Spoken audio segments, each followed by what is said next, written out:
Bismillahirrahmanirrahim. Assalamualaikum warahmatullahi wabarakatuh. Waalaikumsalam warahmatullahi wabarakatuh. Selamat pagi Bapak Ibu, adik-adik mahasiswa, rekan-rekan semua. Alhamdulillah puji syukur kehadirat Allah Subhanahu wa taala hari ini kita bisa silaturahim ya. Kami dari Bogor alhamdulillah bisa bersilaturahim ke Malang secara virtual ya. Pagi ini yang cerah insyaallah karunia yang insyaallah kita terus syukuri gitu ya, dan mudah-mudahan kita semua diberikan kesehatan dan bisa mengambil pelajaran dari apa yang nanti kita diskusikan sama-sama hari ini. Langsung saja karena waktunya singkat ya, Mas Diko. Tadi sudah diperkenalkan saya Catur Prasetyo ya, aktivitas saya sekarang di IHTEK, lembaga diklat ya, pendidikan pelatihan yang sekarang banyak terkait dengan halal, tapi tidak tutup luas sekarang juga terkait dengan keamanan pangan juga ya, insya Allah kita juga siapkan. Jadi alhamdulillah tadi sudah dibacakan, saya juga sebagai trainer dan auditor termasuk asesor di LSPM UI. Silakan nanti kalau ada kontak dengan kami untuk diskusi ya silakan, monggo aja ya. Nah, untuk pagi ini kita akan diskusi ya, nanti akan kami sampaikan terkait dengan pendahuluan, yang kedua proses sertifikasi halal ya, dan yang ketiga dokumen apa yang dibutuhkan dalam proses sertifikasi halal. Karena nanti ini sebagai pengetahuan adik-adik mahasiswa ya, lagi nanti juga harapannya dengan mata kuliah ini bisa berperan ya, entah itu nanti mendampingi UMKM atau nanti setelah selesai atau lulus kuliah bekerja atau punya usaha sendiri gitu ya, yang nanti bisa mengurus sertifikasi halal ya, mulai dari awal persiapan sampai memperoleh sertifikat halal. Nah ini yang kita akan sampaikan pagi ini. Nah, jadi sebelum memulai terkait dengan proses sertifikasi halal, mengingatkan kembali, ya ini sebenarnya untuk saya pribadi ya, bahwa mengkonsumsi yang halal ini adalah suatu kewajiban, apalagi kalau kita sebagai seorang muslim ya. Ini perintah Allah ya, yang tertulis ada di Quran surat Al-Baqarah ya 168, termasuk Al-Baqarah 172 dan Al-Maidah. Jadi jelas ya ayuhanas kulu mimma fil ardi halalan thayyiban. Jadi perintah Allah untuk mengkonsumsi yang halal ya, halalan thayyiban. Jadi halal dan thayyib sebenarnya ya, tapi di sini nanti kita akan fokus ke persyaratan sertifikasi halal. Walaupun nanti dalam proses sertifikasi halal ada persyaratan yang berkaitan dengan aspek thayyib atau keamanan pangan, HACCP atau GMP. Ini yang menjadi bagian dari, kalau saya lihat di rangkaian mata kuliah ini masuk juga gitu ya, nanti yang harus dipelajari juga. Jadi aspek halal dan thayyib ini satu kesatuan, dan mengkonsumsi yang halal ini berlaku bagi semua muslim ya, di mana saja, kapan saja ya. Walaupun memang ada beberapa keadaan, kalau keadaan darurat misalnya gitu ya. Ya keadaan darurat terpaksa ya itu diperbolehkan menurut syariat ya, menurut syariat. Nah, ini sebagai pengantar saja gitu ya, karena saya juga tidak, background-nya bukan syariah gitu ya. Jadi ini sebagai awalan bahwa pentingnya mengkonsumsi pangan halal ya. Dan terkait dengan prinsip sertifikasi halal, jadi kenapa sih perlu sertifikasi halal? Ini biasanya yang halal itu jelas ya, dan yang haram pun juga jelas gitu ya. Dan di antara keduanya itu ada perkara yang samar-samar atau masih syubhat ya. Dengan misalnya produk olahan teknologi ya, yang tadinya misalnya kalau kita tahu misalnya buah stroberi ya, buah stroberi di Batu, di Malang apa? Ada stroberi juga ya. Nah, misalnya buah stroberi itu jelas produknya jelas halal gitu ya, karena bahan nabati kan ya, dari tumbuhan ya, termasuk tadi Pak Joni juga sekarang aktivitasnya berkebun, sawi, kangkung, itu jelas halal. Tapi kalau sudah diolah ya, apalagi dengan dengan teknologi ya, misalnya menjadi jus strawberry plus sayuran mix gitu ya, strawberry ada sawi ada kangkung gitu, misalnya di mix jadi minuman jus. Nah di situ belum tentu ya statusnya halal. Nah ini kadang ditambahkan ya, bisa jadi kalau di industri ya bukan dari bahan yang bahan-bahan yang segar tadi, tapi sudah diganti dengan perisa atau flavor. Ya karena pernah kami temukan ya, di dalam minuman jus strawberry itu nggak ada buah stroberinya, buah segar, sehingga ini menjadi statusnya subhat, termasuk kompleksitas bahan ya. Kita ketahui misalnya satu bahan flavor saja ya, satu flavor atau satu perisa itu bahan penyusunnya bisa lebih dari 50 gitu ya, atau bahkan 100 gitu ya. Ini sangat kompleks, sehingga status subhat ini untuk memperjelas status tadi perlu adanya fatwa halal melalui proses sertifikasi halal ya ini. Dan prinsip sertifikasi halal yang pertama memastikan bahwa semua bahan yang digunakan dalam proses produksi adalah halal. Jadi halal itu mutlak gitu ya. Ya termasuk kalau kaitannya nanti dengan food safety atau HACCP ya, ini halal ini ya semua bahan yang digunakan harus jelas statusnya. Jadi misalnya kita membuat suatu produk, ya produk tersebut ada 10 bahan. Dari 10 bahan tersebut harus memastikan 10 bahan yang digunakan dalam proses produksinya itu adalah halal.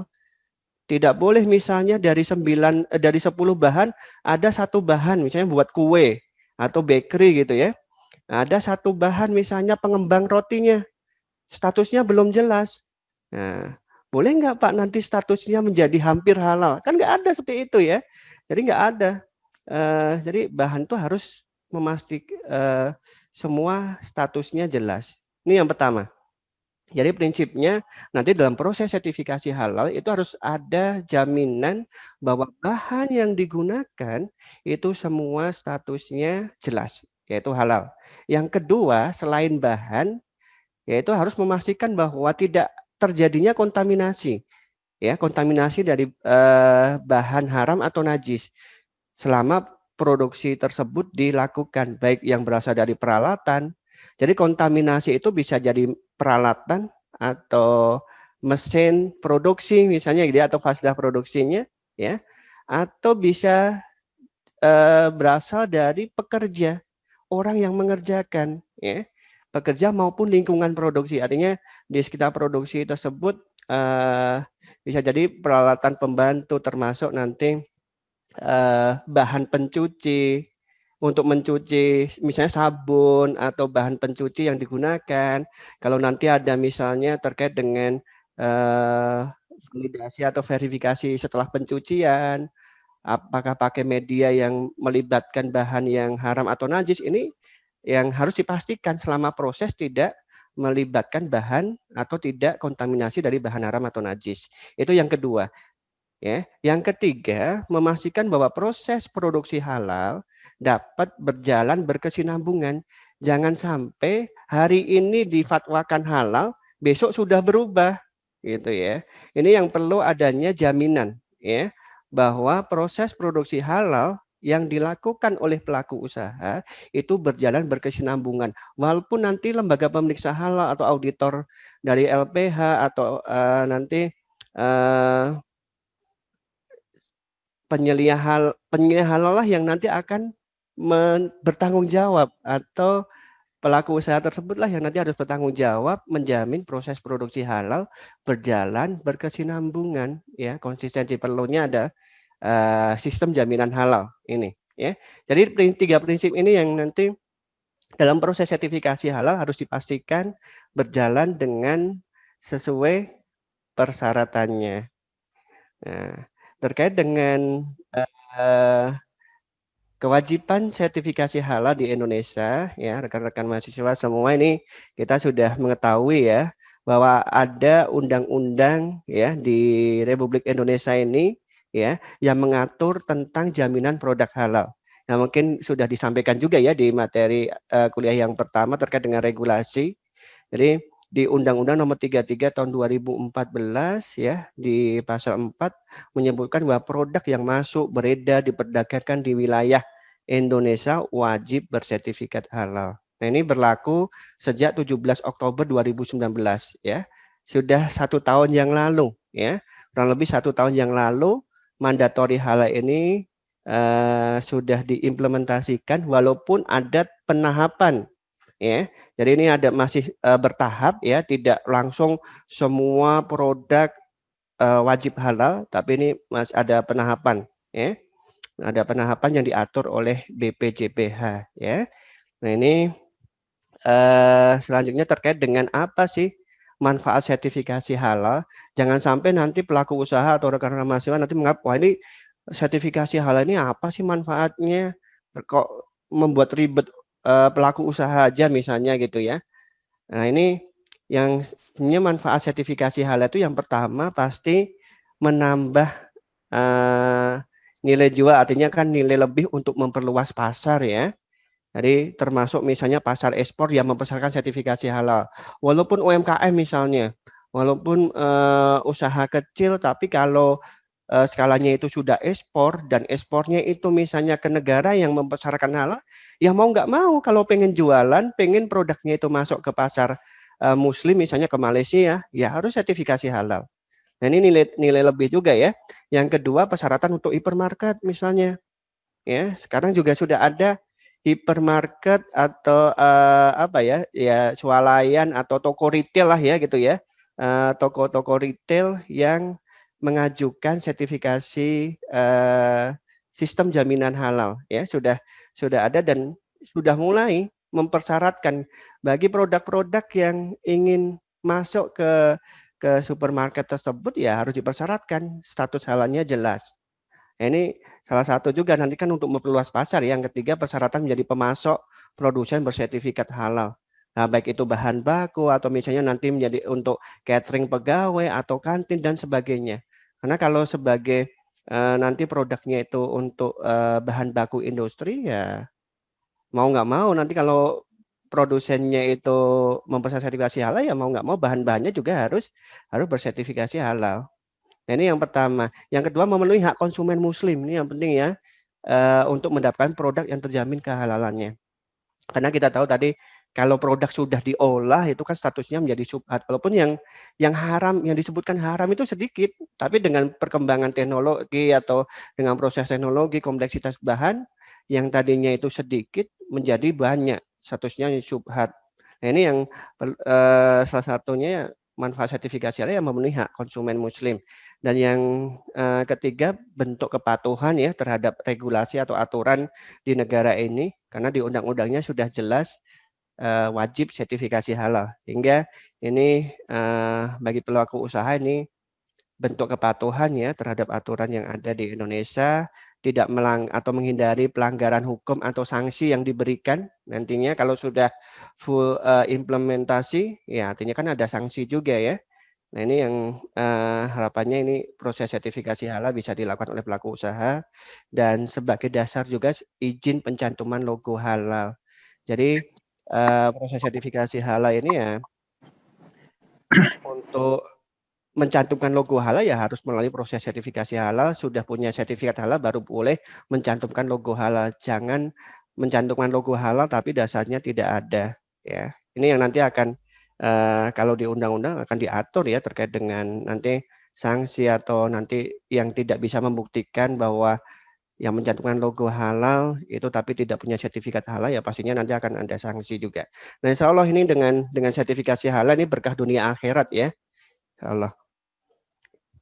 Nah, saya masuk ke proses sertifikasi halalnya. Di BPJPH sudah menjelaskan nih bagaimana sih cara memperoleh sertifikat halal gitu ya. Mulai dari pelaku usaha melakukan permohonan ya, mengajukan permohonan sertifikasi halal. Jadi semua permohonan registrasi itu sekarang masuknya ke BPJPH ya. Dan nanti akan dilakukan pemeriksaan secara administrasi ya.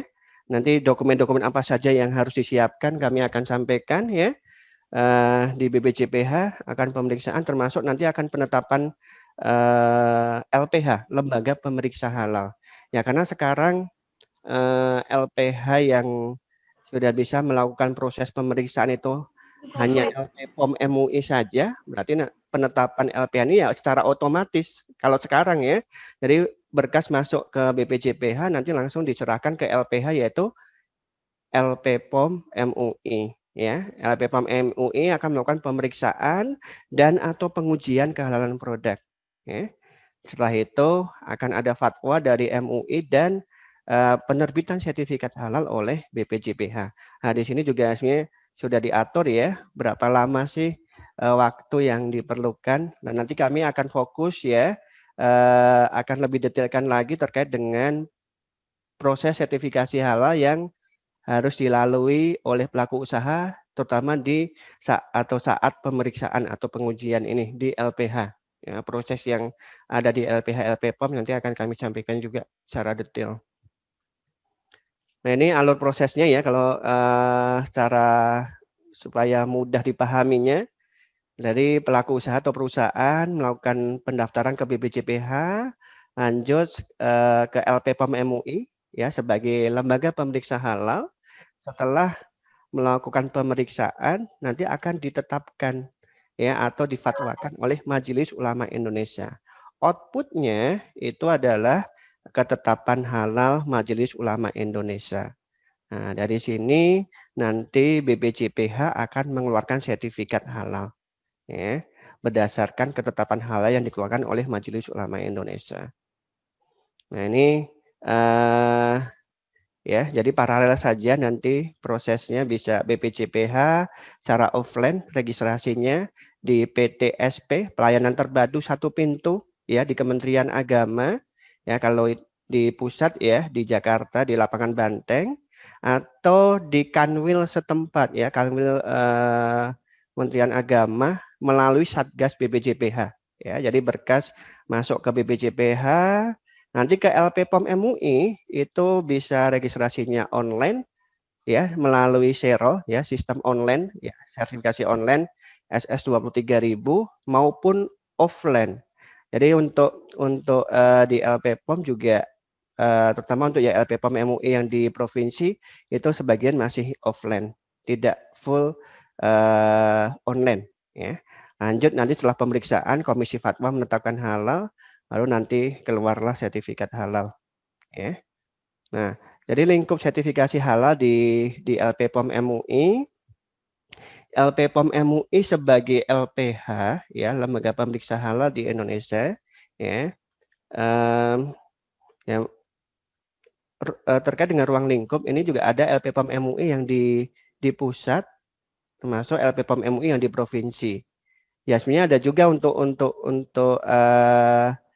yang menangani di luar negeri juga ada di Cina, di Korea, termasuk di Taiwan. Ya, ini juga ada kantor cabang lah gitu ya di sana untuk mempermudah proses pelaku usaha yang ada di sana melakukan pendaftaran sertifikasi. Nah ini kalau kita bicara di lingkup dalam negeri, ini dibagi menjadi LP POM MUI pusat dan LP POM MUI provinsi. Ya, kalau LP POM MUI pusat nanti diatur pelaku usaha yang produknya dipasarkan secara nasional atau ekspor. Jadi kalau ekspor atau sudah skalanya nasional itu nanti sertifikasi halal pendaftarannya ya ke LP POM MUI pusat. Ya, termasuk kalau restoran yang franchise yang mempunyai banyak cabang, apalagi perusahaan yang di luar negeri ini harus melalui LP POM MUI pusat. Nah, untuk LP POM MUI provinsi, nah bisa LP POM MUI provinsi Jawa Timur, Jawa Tengah, Jawa Barat, ya Sumatera Utara, ya di seluruh provinsi sudah ada LP POM MUI yang siap untuk melakukan pemeriksaan dan atau pengujian tadi ya sesuai dengan amanah undang-undang. Nah ini diaturnya nanti yang pemasarannya lokal saja misalnya ya atau yang industri skala kecil misalnya ya UMKM itu nanti sertifikasinya ke LP POM MUI provinsi saja itu. Kecuali kalau sudah ekspor ya. Kalau sudah ekspor nanti walaupun kecil tapi kalau sudah ekspor ya nanti sertifikasinya ke LP POM MUI pusat ya. Dan sekarang kan tidak, apalagi kalau LP POM MUI pusat tidak harus datang langsung ke kantor LP POM MUI pusat. Bisa dari Malang ya, bisa dari Jawa Timur, dari Surabaya melakukan pendaftaran, upload semua dokumen. Nah ini tidak harus datang langsung ke kantor. Apalagi sekarang pandemi COVID-19 ini kan juga di LP POM tidak melayani secara offline, tapi komunikasi atau diskusi konsultasi itu melalui online semua. Nah, termasuk ruang lingkup sertifikasi di LP POM provinsi itu juga untuk jenis usaha rumah potong hewan, ya RPH, rumah potong hewan atau rumah potong ayam unggas RPA atau RPU ya, rumah potong unggas di satu provinsi tersebut. Ini cukup ke LP POM MUI provinsi. Nah, output sertifikasi halal kalau kita bicara di LPH LP POM MUI ya. Jadi outputnya itu nanti ketetapan halal. Jadi sejak Januari 2020 ya, LP POM MUI tidak mengeluarkan sertifikat halal. Ya. Jadi LP POM MUI sudah tidak bukan LP POM ya, MUI tidak mengeluarkan sertifikat halal karena di undang-undang yang mengeluarkan sertifikat halal itu BPJPH. Ya. Sehingga sejak Januari 2 Januari tepatnya 2 Januari 2020 sertifikat halal diubah menjadi ketetapan halal. Jadi terminologinya sudah berbeda walaupun substansinya sama ya, bahwa ketetapan halal itu adalah fatwa tertulis dari Majelis Ulama Indonesia. Jadi berdasarkan laporan dari LP POM MUI akan ditetapkan atau difatwakan halal oleh Majelis Ulama Indonesia. Keluarlah yang namanya ketetapan halal sekarang ya. Jadi ketetapan halal MUI ini mencerminkan kehalalan produk ya, termasuk juga menu kalau di restoran, termasuk nanti ruang lingkupnya kalau di restoran itu outlet atau store atau cabang gitu ya, termasuk dapur atau kitchennya. Ya, ini yang nanti akan dituliskan secara jelas sesuai dengan ruang lingkup sertifikasinya di dokumen ketetapan halal. Yang masa berlakunya 2 tahun ketetapan halal. Sekali lagi ini masih transisi ya. MUI masih mengeluarkan dokumen ini berlaku 2 tahun. Walaupun kalau kita lihat sertifikat halal dari BPJPH itu 4 tahun.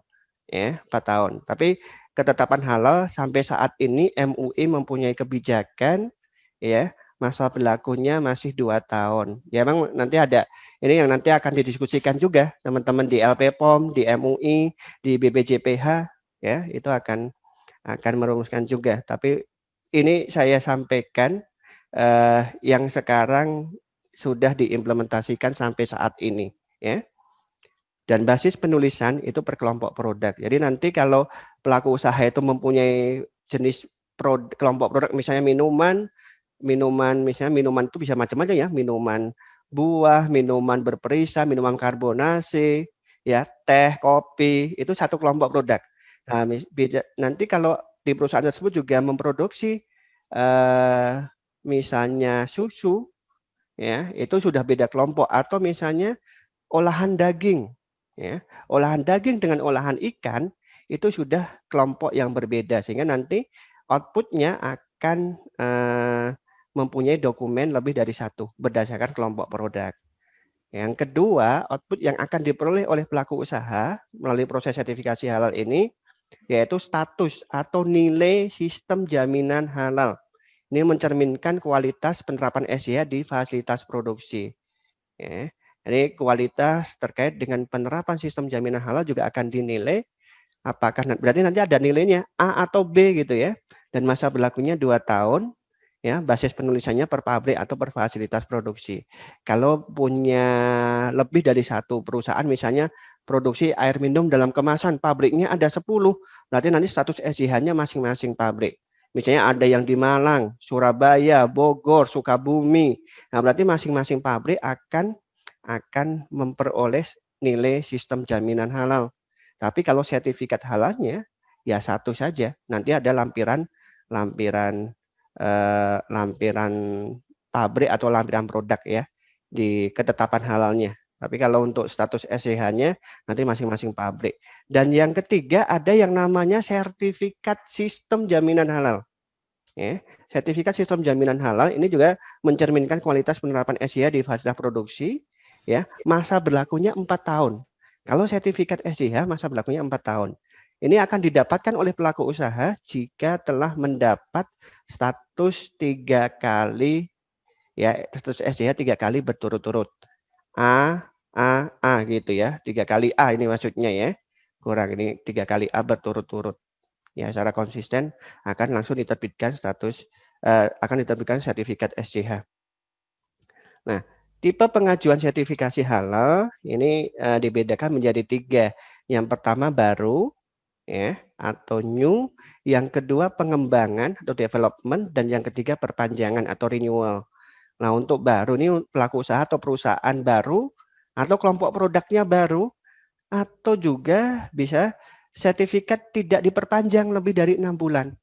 Kalau sudah punya sertifikat halal sebelumnya, tapi sudah lewat dari 6 bulan, maka nanti pengajuan sertifikasi halal dianggap baru. Konsekuensinya apa? Kalau untuk perusahaan pengajuan baru, yaitu nanti akan diterbitkan sertifikat halal atau sebenarnya ketetapan halal ya, kalau dari MUI ketetapan halal sekarang dengan nomor baru, cover plus lampiran. Jadi halaman depan plus lampirannya. Ini kalau baru. Ya. Untuk pengembangan berarti penambahan produk atau penambahan pabrik baru ya dengan kelompok produk yang sama dengan yang sudah ada ya. Jadi kalau untuk pengembangan pengajuan pengembangan ini hanya akan diterbitkan lampiran sertifikat ya atau lampiran dari ketetapan halal yang sudah dimiliki. Masa berlakunya berarti menginduk ke sertifikat atau ketetapan halal yang sudah ada sebelumnya. Ya, hanya menambah lampiran. Kalau perpanjangan berarti memperpanjang masa berlaku sertifikat. Ya, akan diterbitkan lagi cover plus lampiran, tapi nomornya sama atau tidak berubah. Jadi nomor itu nomor ketetapan halal atau nomor sertifikat halal itu tetap ya nomornya sama. Kalau ada perpanjangan tidak perlu mengubah nomor lagi. Karena nanti repot pelaku usaha kalau misalnya mencantumkan logo halal plus nomor sertifikat halal di kemasan setiap 2 tahun harus ganti kemasan, kan repot ya. Artinya kalau untuk perpanjangan ini nomornya masih sama, berlaku sama. Nah, tahapannya tadi kan ke BPJPH, ke LPPOM ya, ke LPH. Jadi kalau proses sertifikasi halal pertama, semua pelaku usaha harus mendaftarkan proses sertifikasi halal itu ke BPJPH. Itu tahap pertama. Ya. Jadi dokumen registrasi atau dokumen pendaftaran itu disampaikan atau dikirim ke BPJPH pusat ya di PTSP ya, pelayanan terpadu satu pintu, atau di kanwil setempat, misalnya kanwil di Jawa Timur, Jawa Tengah, atau provinsi yang lain. Nah, ini untuk kebijakan sekarang, kebijakan sertifikasi khusus untuk pendaftaran baru dan perpanjangan. Jadi kalau untuk pengembangan produk, pengembangan pabrik itu langsung ke LPH, LPPOM MUI, tidak ke BPJPH ya untuk registrasinya. Nah, ini nanti akan diverifikasi semua data yang dipersyaratkan oleh BPJPH akan diverifikasi oleh tim di BPJPH, teman-teman di BPJPH, baik itu yang di pusat atau yang oleh Satgas BPJPH di provinsi ya. Lead time-nya itu 10 hari kerja ya, sesuai tadi yang sudah kami tampilkan di awal. Jadi batasnya itu 10 hari kerja ya. Dan setelah verifikasi data oleh BPJPH, BPJPH akan mengeluarkan surat pengantar untuk registrasi ke LPPOM MUI, ke LPH ya sekarang ini kan LPPOM MUI. Nah, lanjut ke proses sertifikasi halal di LPPOM MUI. Jadi LPPOM MUI juga jadi 2 ya, ada yang di pusat atau di provinsi. Kalau di pusat, mau tidak mau pelaku usaha itu harus upload semua dokumen melalui Xero online, ya. Nah, ini alamatnya i-lppom.mui.org. Nah, ini untuk LPPOM MUI pusat. Kalau provinsi itu bisa online atau masih offline, ya. LPPOM MUI setempat atau LPPOM provinsi via email atau datang langsung. Ya, memang disangka memang lewat email ya, karena pandemi COVID ini LPPOM MUI provinsi juga mempunyai prosedur juga, termasuk BPJPH juga mempunyai prosedur, Bapak, Ibu, rekan-rekan mahasiswa tidak melayani offline, semua dokumen disampaikan melalui email, ya. Tapi kalau ke pusat ya jelas ini langsung diuploadnya ke sistem ya, ke Xero. Nah, nanti link pendaftarannya juga berbeda ya, khusus kanalnya untuk pusat dan provinsi sudah beda kamar ya, sudah beda. Walaupun prosesnya terkait dengan tahapan sertifikasinya sama, dan sekarang terkait dengan Xero provinsi untuk online provinsi juga lagi dikembangkan supaya lebih sederhana. Ya, ini kalau yang di pusat sudah versi 3 sekarang, dan ini sudah berjalan dari 2012 ya. Saat ini per bulan Juni tahun lalu sudah versi yang ketiga, sudah mengalami pengembangan yang ini harapannya lebih mudah nanti pelaku usaha melakukan proses sertifikasi halal. Nah, ini beberapa daftar tipe registrasi di LPPOM provinsi. Ya, memang yang online belum banyak ya. Seperti Jawa Barat, kalau di Jawa sih sebenarnya sudah ya, Jawa Barat, Jawa Timur, Jawa Tengah ya. Termasuk di beberapa provinsi, termasuk ada yang offline juga ya. Walaupun sudah online juga sebenarnya masih sebagian dilayani juga secara offline ya. Ini yang ada di LPPOM MUI provinsi ya. Kalau prosedurnya, prosedur sertifikasi halal di LPPOM MUI mulai dari ya pastinya pelaku usaha melakukan persiapan dulu ya, persiapan dokumen, persiapan terkait dengan implementasi sistem jaminan halal, baik itu perusahaan yang kecil atau yang besar, itu sama persyaratannya. Ya, persyaratannya sama, standarnya sama, hanya cara menjawabnya. Cara menjawabnya nanti yang kalau untuk pelaku usaha dokumennya bisa nanti disiapkan oleh LPPOM ya. Pelaku usaha tidak banyak mikir gitu ya, tidak banyak menyusun dokumen. Nah, nanti peluang juga nih rekan-rekan mahasiswa ya nanti untuk mendampingi pelaku usaha ya, dengan mengetahui proses sertifikasi halal, persyaratan sertifikasi halal ini kan harapannya nanti bisa menjadi pendamping UMKM atau pendamping pelaku usaha ya, terutama yang mempunyai keterbatasan SDM. Kalau dilakukan oleh atau dibantu oleh rekan-rekan mahasiswa ini sebenarnya sih suatu yang mudah gitu ya, gampang, karena kalau proses sertifikasi halal apalagi sudah online seperti ini kan, rekan-rekan mahasiswa ini kan kaum milenial ya yang melek teknologi kan, artinya mudah lah kalau proses sertifikasi halal ini kan mulai dari tahap awal sampai nanti memperoleh sertifikat halal atau ketetapan halal ya, outputnya ini ya sebenarnya prosesnya hanya 2. Ini kan teknis bagaimana perusahaan itu mengirimkan data saja, yaitu bagaimana data itu diupload atau dikirimkan. Yang kedua, monitoring, ya, monitoring atau melakukan monitoring, melihat sejauh mana proses yang sudah dijalani ini. Ya, ini yang kalau rekan mahasiswa mendampingi ini sangat membantu sekali ya pelaku usaha, terutama yang untuk UMKM. Mulai persiapan, nyiapin dokumen-dokumen yang nanti dipersyaratkan, mulai nanti sign up, membuat username password, login ke sistem, registrasi, pembayaran, ya, termasuk mengupload semua dokumen, sampai ke nanti ada yang tahapnya kalau sudah semua dokumen diupload, nanti akan disiapkan pembayaran sertifikat atau biaya sertifikasi halal itu berapa. Ya, tergantung juga kan di sini. tergantung besar kecilnya usaha, omset perusahaan juga, jumlah karyawan, besar atau kecil, termasuk jumlah produk, ya, jumlah bahan yang nanti akan diperiksa itu kan juga akan mempengaruhi berapa mendes atau berapa hari orang kerja, HOK-nya, hari orang kerja. Jadi nanti di LPPOM juga sudah punya standar ya terkait dengan biaya sertifikasi, UMKM berapa, kisaran berapa itu sudah ada semua, ya. Selanjutnya dilakukan pemeriksaan pre-audit, ya, diverifikasi dokumen-dokumen yang diupload benar atau tidak gitu kan ya. Nah, komentar-komentarnya nanti langsung bisa dilihat oleh pelaku usaha. Langsung di pre-audit monitoring. Lanjut kalau sudah bayar termasuk sudah dilakukan pemeriksaan dokumen, lanjut ke penjadwalan audit. Dan menariknya sekarang di Xero versi 3 ini penjadwalan audit sudah online.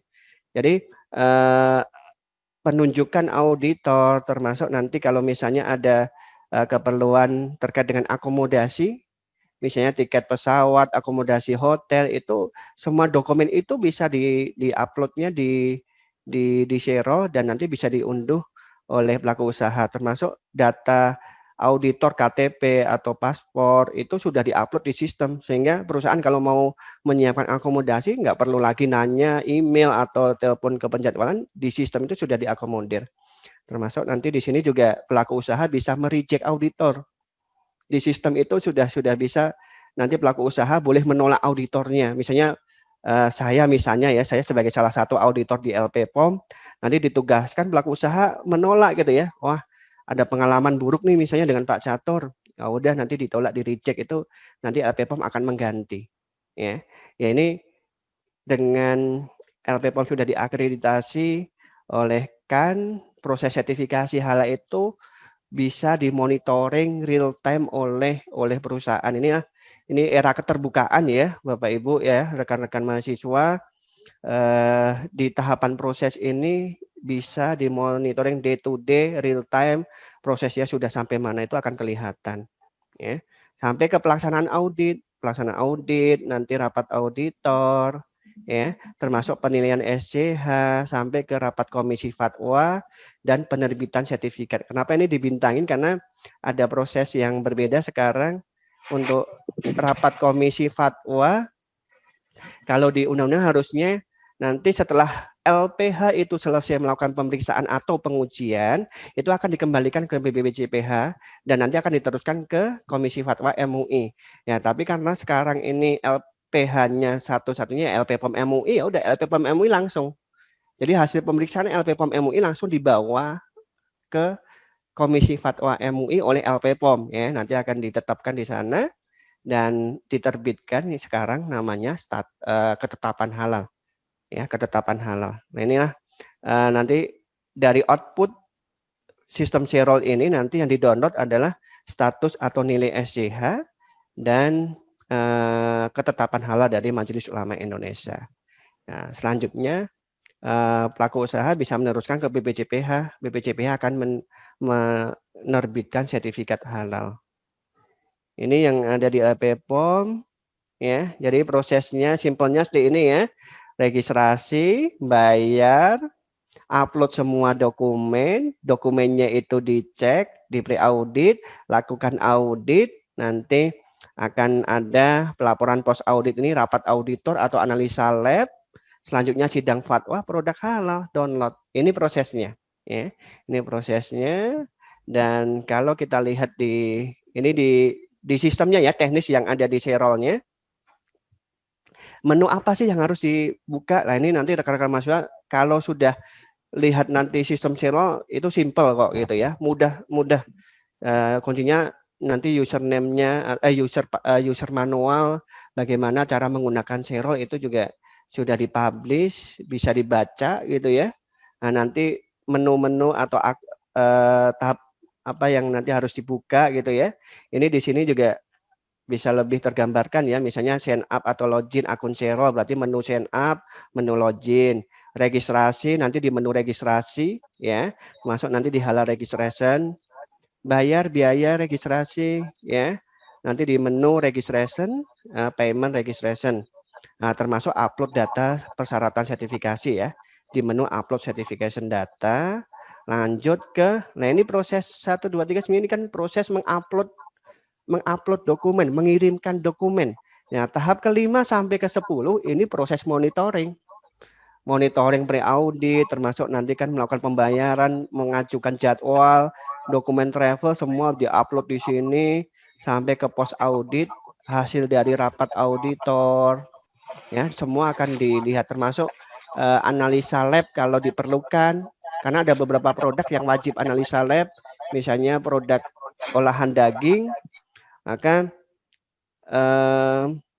wajib dicek di lab, ya, paralel dengan hasil rapat auditor, penilaian SJH termasuk lab di sini. Jadi nanti monitoring post audit namanya. Nah, setelah oke, lanjut ke monitoring fatwa.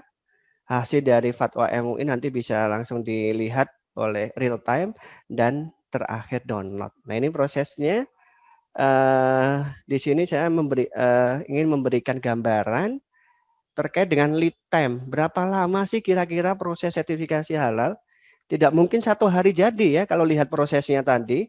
Nah, jadi di sini khusus perusahaan dalam negeri, misalnya, jadi dihitung itu mulai perusahaan itu mengupload dokumen dan sudah komplit atau sudah finish ya, uploadnya komplit ya, sampai ke pre-audit, termasuk pre-audit ke dari pre-audit ke audit 15 hari, audit ke komisi fatwa, komisi fatwa 15 hari, komisi fatwa ke terbit sertifikat halal atau ketetapan halal 25 hari. Ini 25 hari kalender ya. Jadi total 75 hari kalender. Ini pelayanan atau lead time di LP POM MUI, walaupun sebenarnya ada pengalaman pelaku usaha yang proses sertifikasinya itu di bawah 75 hari kalender, dan itu banyak ya. Kalau di rata-rata proses sertifikasi halal atau pelayanan sertifikasi halal di LP POM MUI itu kisaran 50-an, 50 hari kerja ya, hari kalender, mohon maaf, hari kalender. Kalau di undang-undang atau di proses atau tata cara sertifikasi halal tadi kan LPH itu diberi waktu 60 hari, 60 hari atau berapa tadi, 60 hari, tapi hari kerja. Ya sebenarnya sih hampir sama sih ya. 60 hari kerja itu bisa lebih dari 3 bulan ya, 3,5 atau 4 bulan. Ya, ini kalau hitungan di Serol itu kalender.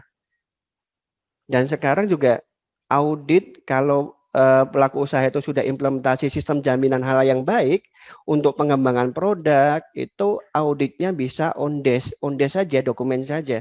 Dan sekarang sudah banyak sekali. Hampir sepertiga dari registrasi yang masuk di, setahu kami ya, ini saya kan tidak full di LP POM sekarang, jadi saya sebagai salah satu auditor, info dari teman-teman di LP POM, sekarang sudah banyak sekali registrasi yang masuk itu dilakukan dengan cara on desk audit.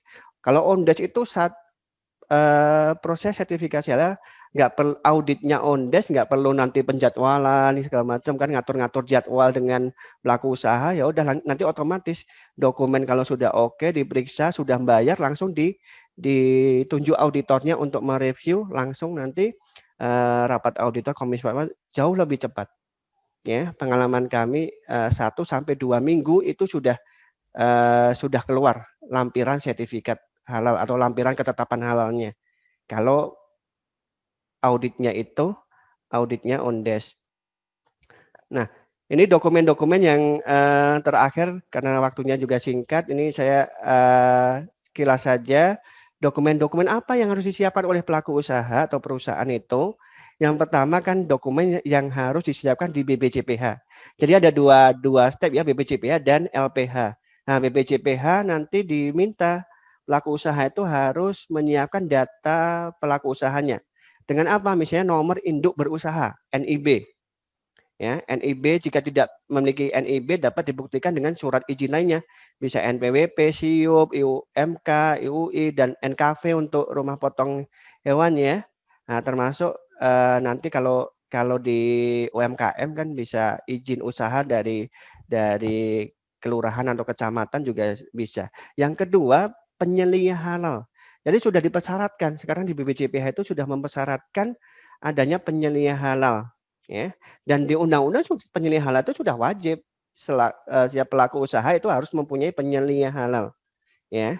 Yang syaratnya itu harus muslim, ya, dan mempunyai wawasan luas terkait dengan kehalalan. Artinya kompeten, muslim dan kompeten gitu ya.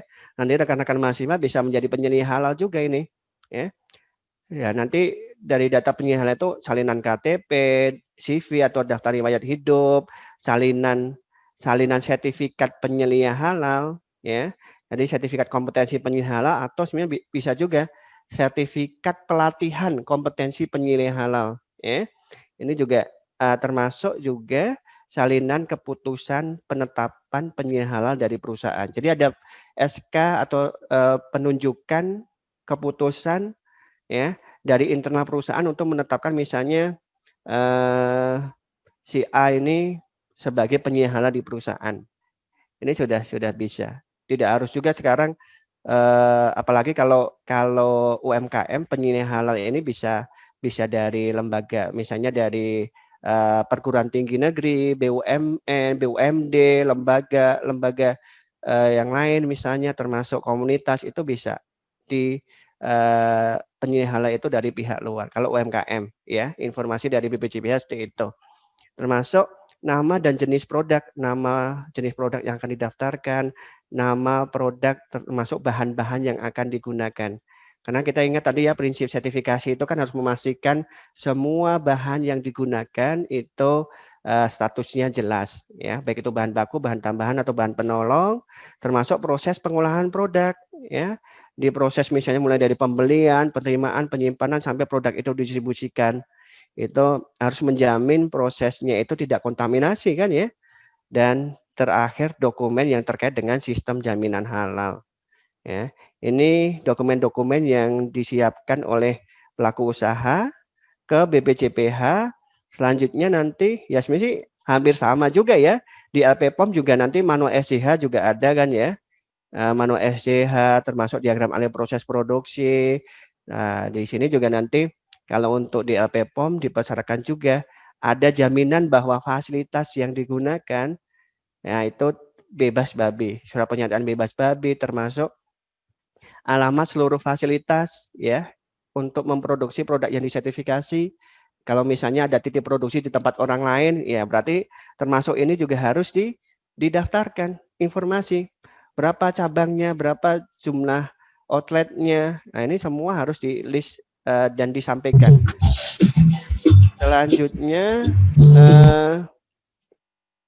Selanjutnya daftar bahan dan dokumen pendukung bahan.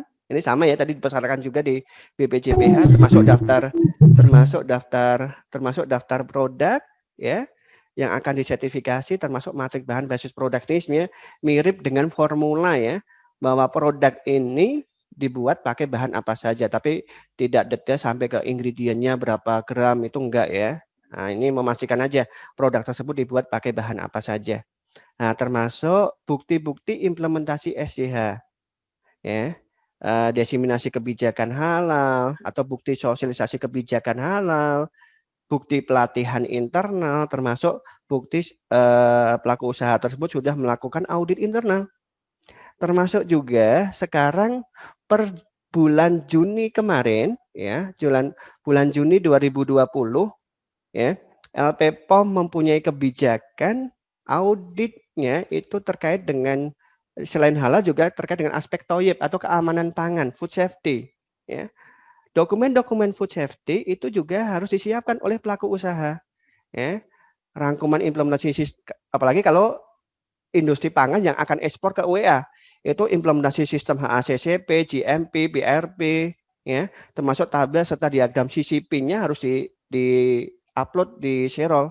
Ya, ini kan dokumen-dokumen yang harus dikirim atau di-upload di Xerol saat registrasi.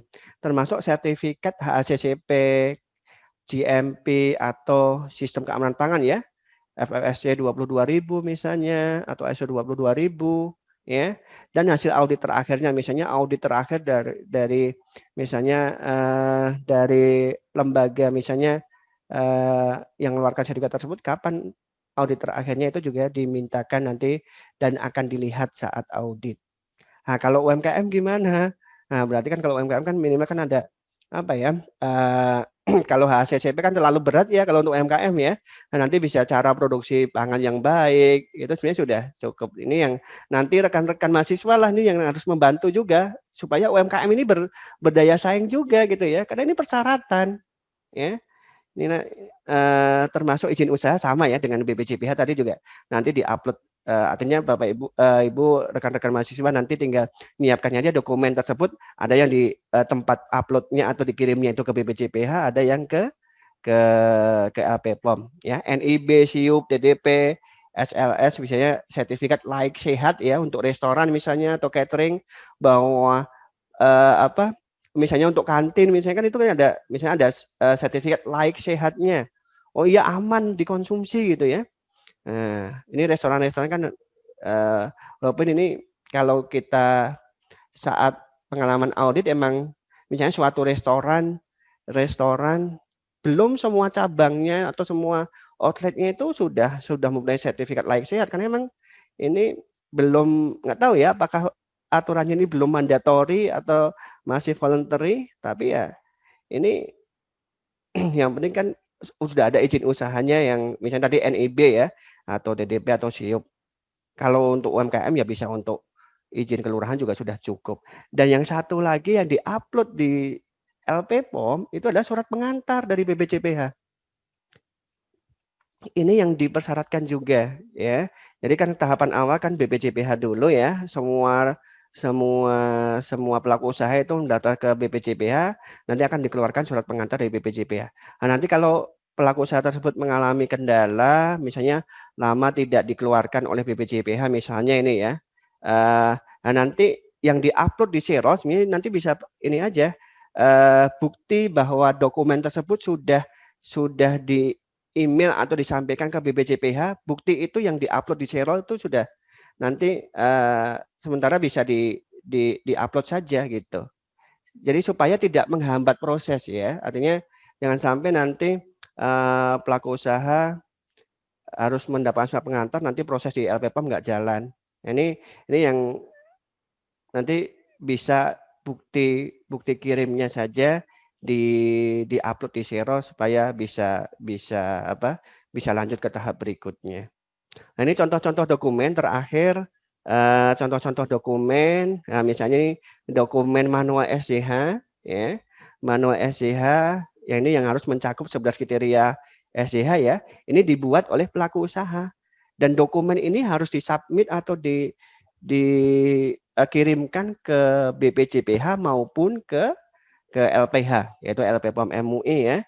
Jadi manual SCH ini bentuk atau janji perusahaan untuk menjawab memenuhi 11 kriteria SCH. SCH-nya ya mulai dari kebijakan halal. Jadi harus ada komitmen ya, pertama komitmen dari perusahaan, termasuk ada tim manajemen halal. Di situ nanti ada penyelia halal juga gitu ya. Jadi penyelia halal itu bagian dari tim manajemen halal. Termasuk ada pelatihan. Tim manajemen halal atau penyelia halal itu harus kompeten kan? Harus kompeten ya harus mau nggak mau harus ikut pelatihan kan? Pelatihan baik itu internal atau eksternal.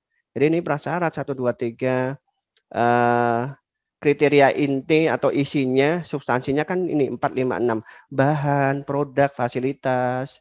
Ya, ini rekan-rekan mahasiswa nanti kan juga akan di mata kuliah ini kan akan dikupas tuntas semua akan detail ya terkait dengan SCH atau nanti ada sistem lain misalnya SJPH atau yang ISO 99001 ya manajemen halal atau yang SNI. Ini SNI kan juga ada ya untuk manajemen halal termasuk SNI untuk rumah potong ayam ya unggas atau ruminansia kan sudah ada ya. Sudah ada 3 SNI. Nah, nanti bisa termasuk sekarang juga sedang proses juga ke menyusun SNI atau persyaratan terkait dengan produk halal ini juga karena yang SNI 99001 kan kaitannya dengan manajemen halal ya, belum ke substansi, belum banyak bicara terkait dengan substansi halal di kriteria 4, 5, 6. Dan nanti rujukannya ya SCH juga, H23.000. sampai ke prosedur tertulis, kemampuan telusur, penanganan produk tidak memenuhi kriteria, sampai audit internal dan kaji ulang manajemen. Ya, ini harus dituangkan dalam manual SCH. Yang kedua, contoh dokumen misalnya diagram alih proses. Misalnya tadi membuat sayur bayam. Tadi Pak Joni berkebun sayur kangkung misalnya. Ini misalnya membuat sayur kangkung, sayur bayam itu seperti apa? Misalnya ini panaskan air hingga mendidih, terus masukkan ke bumbu-bumbunya, termasuk bayamnya hingga matang atau masak gitu ya. Nah, ini contoh sederhana lah ya gitu ya.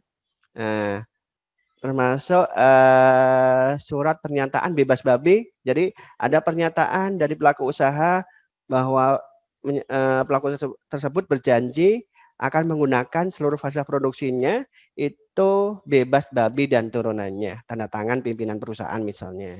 Termasuk alamat seluruh fasilitas, kantor pusatnya di mana, kalau ada dapur di mana misalnya, termasuk gudang, tempat produksi. Kalau hanya satu tempat ya udah dituliskan aja. Ini Jalan Merak Sari nomor 20 misalnya gitu ya, Bogor Tengah Bogor. Jadi head office, dapur, gudang, tempat produksi dalam satu lokasi. Tapi kalau berbeda-beda ya harus disampaikan semua. Karena nanti menjadi ruang lingkup dalam proses pemeriksaan atau proses audit. Nah, termasuk daftar bahan. Daftar bahan semua harus dituliskan. Ya, nama bahan, nama produsennya, kalau ada kode internal dituliskan gitu ya. Termasuk negara produsennya, belinya di mana. Misalnya kalau beli di pasar ya tuliskan aja pasar. Nah, ini saya ambil contoh yang sederhana saja supaya mudah dipahami ya. Walaupun sebenarnya sih kalau mahasiswa sih sebenarnya harusnya dikasih contohnya yang komplek-komplek ya Pak Joni ya. Nah, tapi nggak apa-apa, ini supaya mudah dipahami saja. Jadi nanti daftar bahan termasuk dokumen pendukung bahan. Kalau bayam, wortel, jagung kan ini kan termasuk bahan segar, positif list, jelas halal, nggak perlu dokumen. Jadi nanti beli bayam di pasar atau nanam bayam di rumah, nanti jangan ditanya sertifikat halalnya mana gitu kan ya. Nah, termasuk, tapi kalau sudah bumbu, misalnya ini lada bubuk gitu ya, ini sudah jadi bumbu. Biji lada sudah menjadi bubuk, diproses. Nah, ini juga ada potensi penambahan bahan kan, ada proses teknologi. Nah, misalnya ada sertifikat halalnya dari MUI, ya udah dituliskan saja masa berlakunya. Nah, termasuk daftar dan matrik produk ya. Untuk membuat sayur bayam itu pakai bahan apa saja sih gitu ya, sayur asam, sayur sop seperti ini. Nah, termasuk ini yang terakhir contoh dokumen yang harus disiapkan, yaitu bukti diseminasi kebijakan halal. Bukti kebijakan halal itu sudah disosialisasikan, misalnya dengan foto poster kebijakan halal atau figura atau daftar hadir briefing, email, ya, atau dan lain sebagainya ya, boleh apapun. Termasuk training internal, ya, foto saat training atau pelatihan, daftar hadir pelatihan, materinya, bentuk evaluasinya, atau sertifikat pelatihannya. Salah satu aja di-upload, termasuk audit internal. Ya, daftar hadir audit, siapa yang melakukan audit, auditornya siapa, auditinya siapa, daftar pertanyaannya seperti apa, kalau ada perbaikan, tindakan perbaikannya sudah dilakukan belum. Nah, ini yang disiapkan. Nah, ini contoh aja timeline persiapan pendaftaran sertifikasi. Jadi pelaku usaha itu dalam menyiapkan proses sertifikasi, yang pertama sebenarnya kan ikut pelatihan eksternal dulu, misalnya pelatihan SCH di kami ya, di IHTEC, di Indonesia Halal Training and Education Center, misalnya ya estimasi 1 minggu, walaupun pelatihan juga enggak 1 minggu ya, 2 hari atau 3 hari juga sudah cukup, termasuk nanti menyusun, ini dari awal ya, menyusun kebijakan halal perusahaan, termasuk menyusun tim. Nah, misalnya waktunya estimasi 1 minggu. Selanjutnya kalau sudah ada kebijakan halal, sudah ada tim, melakukan pelatihan internal. Timnya harus siapa trainernya? Trainernya yang sudah ikut pelatihan eksternal. Selanjutnya menyiapkan dokumen-dokumen SCH, ya misalnya 2 minggu. Setelah dokumen-dokumen SCH disiapkan, sosialisasi dokumen SCH tersebut, lanjut ke implementasi, lanjut ke internal audit, termasuk kaji ulang. Nah, dan yang terakhir persiapan seluruh dokumen pendaftaran. Melakukan pendaftaran di Sero termasuk ke BPJPH misalnya 1 minggu. Jadi total 10 minggu itu waktu yang realistis kok untuk menyiapkan data atau proses sertifikasi halal ini. Nah, ini tips lancar proses sertifikasi. Ya, harapannya memang pelaku usaha itu memahami persyaratan sertifikasi halal, memastikan seluruh dokumennya lengkap sesuai dengan dan valid sebelum pengajuan, termasuk memastikan seluruh kriteria SCH telah diimplementasikan sebelum audit, dan terakhir memantau proses sertifikasi halal setiap saat. Nah ini mudah-mudahan nanti dengan penyampaian tadi clear atau jelas, ya ini sebagai tips saja untuk memperlancar proses sertifikasi ya. Ya intinya sebenarnya sih kalau paham dengan persyaratan itu mudah. Yang lama, yang susah itu kan karena kalau kita nggak tahu persyaratannya ya. Ini pentingnya memahami persyaratan dengan pelatihan atau dengan ikut-ikut seminar atau kuliah seperti ini kan sebenarnya kan salah satu yang menambah wawasan ya.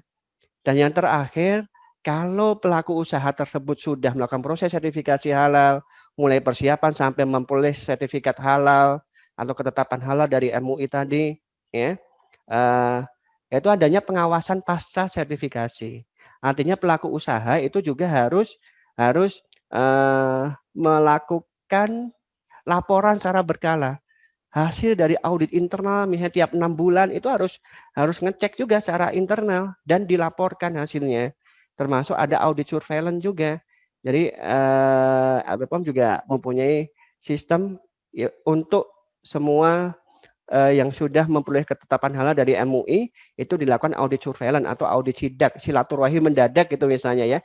Kalau nggak lapor tiap 6 bulan harus ada kewajiban lapor tapi nggak lapor kan khawatir juga ya, kangen juga kan untuk silaturahim ke pelaku usaha. Makanya ada audit tidak terjadwal atau surveillance atau sidak ya, silaturahim mendadak sebenarnya ya, termasuk survei pasar. Nah ini yang terkait dengan pengawasan pasar sertifikasi, termasuk kalau pelaku usaha nanti ada perubahan bahan setelah memperoleh ketetapan halal, memperoleh sertifikat halal dari BPJPH, kalau ada perubahan bahan ya harusnya lapor, ya approve atau lapor ke LPPOM ya untuk minta izin terkait dengan penggunaan bahan baru. Jadi tidak langsung ganti. Ya kalau gantinya itu status halalnya jelas. Tapi kalau gantinya itu hanya karena harganya lebih murah, tapi status halalnya itu tidak jelas, ya nanti juga bisa menggugurkan sertifikat halal yang sudah diperoleh. Ini pentingnya pengawasan pasca sertifikasi. Dan terakhir, ini daftar-daftar kontak yang bisa dihubungi rekan-rekan semua, ya, baik itu di LPPOM MUI, ya, melalui customer care-nya, ya, baik itu misalnya di WA, ya, chat only atau call center, atau di website halalmui.org, ya, kaitan dengan sertifikasi halal di LPPOM MUI, atau teknik aplikasi di Xero, atau pertanyaan keluhan tentang sertifikasi halal silakan langsung disampaikan ke LPPOM MUI. Kalau nanti mau uji kompetensi personil, ya, penyelia halal atau auditor halal nanti bisa ke LSP MUI. Kalau untuk mendaftar sertifikasi halal yang awal tadi ke BPJPH ya, di BPJPH juga ada websitenya halal.go.id, ada customer care-nya atau customer apa ya, call center-nya ya, WA atau email, silakan nanti dikontak saja ke BPJPH ya. Termasuk di kami di IHTEC, di Indonesia Halal Training Education Center, silakan nanti kalau rekan-rekan atau teman-teman semua ingin lebih detail lagi terkait dengan pelatihan, memahami persyaratan HAS 23.000, ingin menyiapkan sebagai penyelia halal atau pelatihan auditor halal, ini IHTEC siap untuk melakukan pelatihan, dan pelatihan yang dilakukan sekarang juga basisnya kompetensi. Jadi berdasarkan SKKNI, Standar Kompetensi Kerja Nasional Indonesia, baik itu sebagai penyelia halal atau sebagai auditor halal. Ya, sebenarnya ada juga satu lagi terkait dengan SKKNI halal yang sudah ada itu kaitannya dengan juleha, juru sembelih halal. Ya, beberapa bulan yang lalu kami melatih juleha, juru sembelih halal, orang Jawa Timur, ya, orang Lumajang, orang-orang Jawa Timur yang tinggal di Taiwan sebagai jagal, sebagai sebagai juleha, juru sembelih halal di Taiwan, minta pelatihannya ke kami. Ini silakan, ini kontak-kontak yang bisa dihubungi, baik itu IHTEC, BPJPH, LSP atau di LPPOM yang kaitannya dengan proses sertifikasi halal di Indonesia.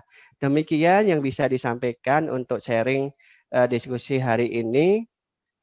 Mudah-mudahan bisa dipahami. Silakan nanti Masih ada waktu untuk diskusi ya, Pak Diego.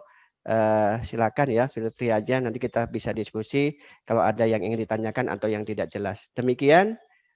Terima kasih atas perhatiannya, partisipasinya. Assalamualaikum warahmatullahi wabarakatuh. Saya kembalikan ke Waalaikumsalam. Pak Moderator ya, ke Pak Diego. Oke.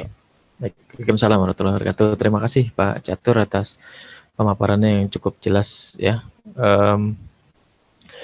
Baik, sebelum kita mulai sesi pertanyaan sambil menunggu juga beberapa pertanyaan yang masuk, mungkin saya rangkum apa yang disampaikan oleh Pak Catur tadi bahwa sertifikasi halal ini wajib.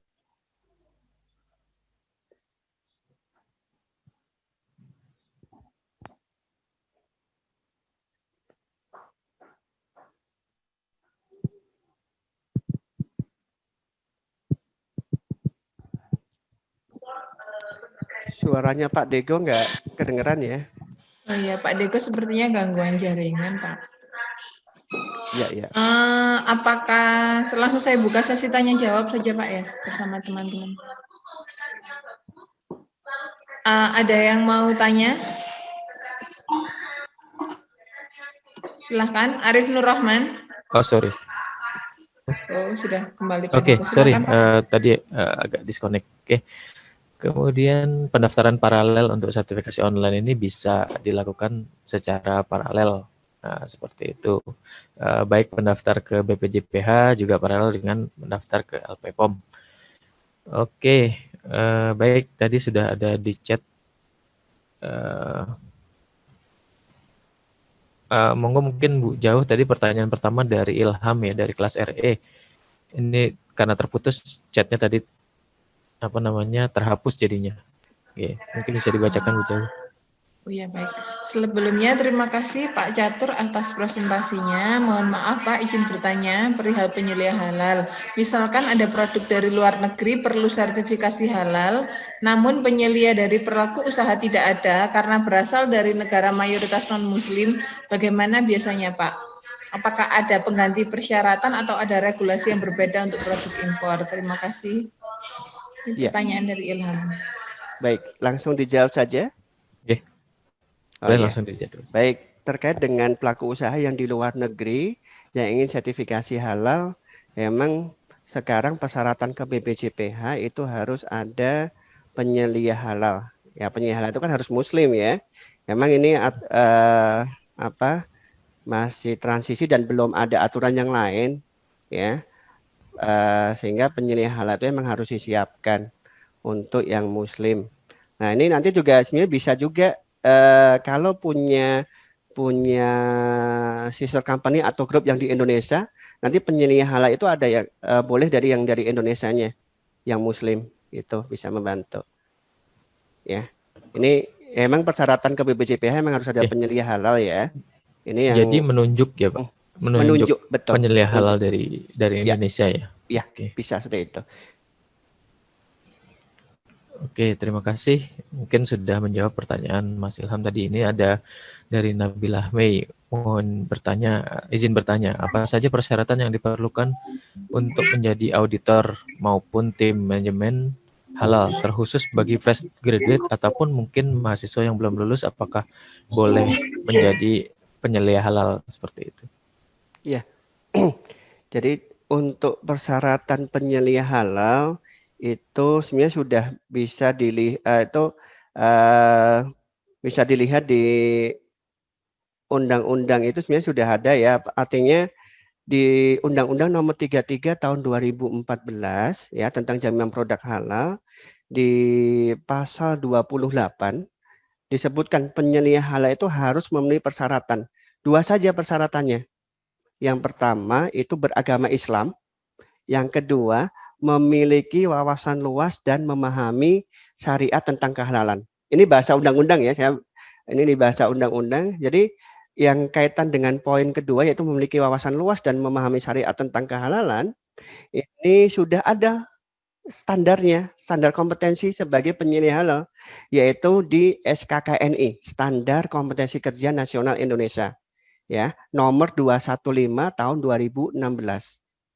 Nah, jadi nanti rekan-rekan mahasiswa ya, nanti bisa nanti baca aja SKKNI nomor 215 tahun 2016 ya, standar kompetensi bidang penjaminan produk halal. Di situ ada 13 unit kompetensi. Jadi untuk menjadi penyelia halal ya harus ada kompeten di 13 unit tadi. Nah, mulai dari kalau saya jabarkan mulai dari merencanakan penerapan SCH, menerapkan SCH sampai ke mengevaluasi pelaksanaan SCH. Total ada 13 unit kerja atau unit kompetensi. Itu yang apa syaratnya ya nanti untuk memahami SKKN ini dengan ikut pelatihan saja. Jadi saran kami sih nanti di misalnya sebelum lulus ya, ini ada pengalaman dari universitas yang lain. Saya share saja pengalaman dari universitas yang lain. Ini bagus sekali programnya kalau bisa dijalankan di UB ini. Saya sih berharap di UB juga bisa melakukan ini ya. Artinya nanti mahasiswa paket wisuda misalnya waktu wisuda itu nanti ada satu pembekalan 2 hari misalnya gitu ya, 2 hari itu dikasih pelatihan terkait dengan kompetensi penyelia halal. Nah di situ plus nanti bundling atau ikut uji kompetensi. Nanti bisa kerjasama dengan LSP juga, LSP MUI untuk uji kompetensinya. Jadi paket pelatihan plus uji kompetensi. Pelatihannya nanti bisa silakan nanti bisa ke IHTEK juga atau bisa ke lembaga diklat yang lain, silakan monggo saja ya. Tapi kalau LSP-nya kan ke MUI ya untuk sertifikasi. Jadi mahasiswa itu saat mau wisuda itu sudah dibekali sertifikat pelatihan menjadi penyelia halal seperti itu. Walaupun baru tahun sebelumnya sih hanya pelatihan saja, tapi alhamdulillah tahun kemarin sudah jalan pelatihan plus uji kompetensinya. Walaupun kalau nanti kalau mahasiswa kan harga khusus lah itu kan nanti bisa disesuaikan ya rekan-rekan semua. Apalagi ini sih yang bisa nanti bisa bisa dilakukan supaya mendapat sertifikat kompetensi penyelia halal. Dan kalau sudah dapat sertifikat kompetensi penyelia halal itu nggak akan, itu personal. Artinya kan personal itu silakan nanti rekan-rekan mahasiswa bisa kemana saja, misalnya ke perusahaan atau ke UMKM atau yang lain kan bisa.